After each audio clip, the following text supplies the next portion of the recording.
참으로 연약한 질그릇이지만 우리에게 보배를 주신 것은 내게로부터 능력이 나오는 것이 아니라 나는 부족하지만 하나님께서 그리스도로 말미암아 주신 복음, 즉 보배를 통해 능력이 나타난다는 것을 우리는 반드시 알아야 합니다. 사도 바울은 보배를 가진 질그릇으로서 가는 곳마다 복음을 전하고 예수님의 교회를 많이 세웠습니다. 바울은 하나님의 일을 할 때에 환난과 핍박을 정말 많이 당했습니다. 환난이 얼마나 심한지 힘에 겹고 살 소망까지 끊어졌다고 했습니다. 극심한 환난으로 사형 선고를 받은 것으로 여겼는데 왜 하나님께서 이 환난을 주셨습니까? 하나님을 또 의지하게 하시려고 환난이 있을 때마다 하나님께서 보배로 말미암은 능력을 주셔서 바울을 건져주셨습니다.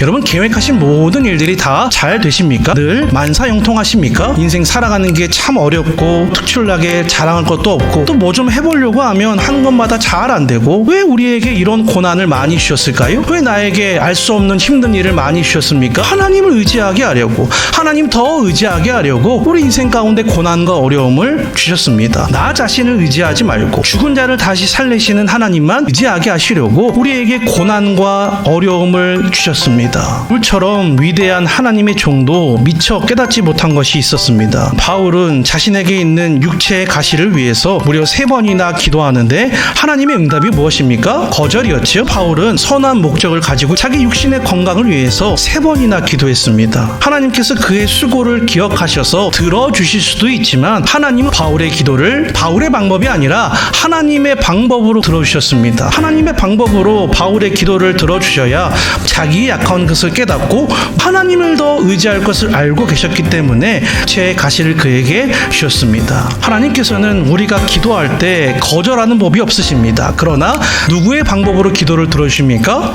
하나님의 방법으로 우리의 기도 또한 들어주십니다. 우리보다 앞서가시며 우리에게 결국 가장 좋은 것으로 주시는 하나님이십니다. 바울은 하나님의 깊은 뜻을 깨닫고 오히려 크게 기뻐했다 말하고 있습니다. 온 세상이 우리를 둘러싸고 넘어뜨리려고 달려들어도 우리는 이 강력한 능력으로 우겨싸움 당하지 않고 낙심하지 않고 망하지 않고 버림받지 않습니다. 우리 안에 보배를 가지고 있다는 것은 약한 것이 갑자기 강해지는 것이 아니고 우리가 질그릇인데 보배를 담았다고 해서 갑자기 내가 은이나 금그릇이 되는 것도 아닙니다. 그러나 나는 비록 질그릇이지만 내 속에 보배를 가지고 있기 때문에 보배이신 예수 그리스도 하나님을 의지하면 얼마든지 이길 수 있는 능력이 우리에게도 나옵니다. 질그릇 같은 나 자신을 의지하지 말고 오직 죽은 자를 다시 살리시는 하나님만 의지하시길 바랍니다.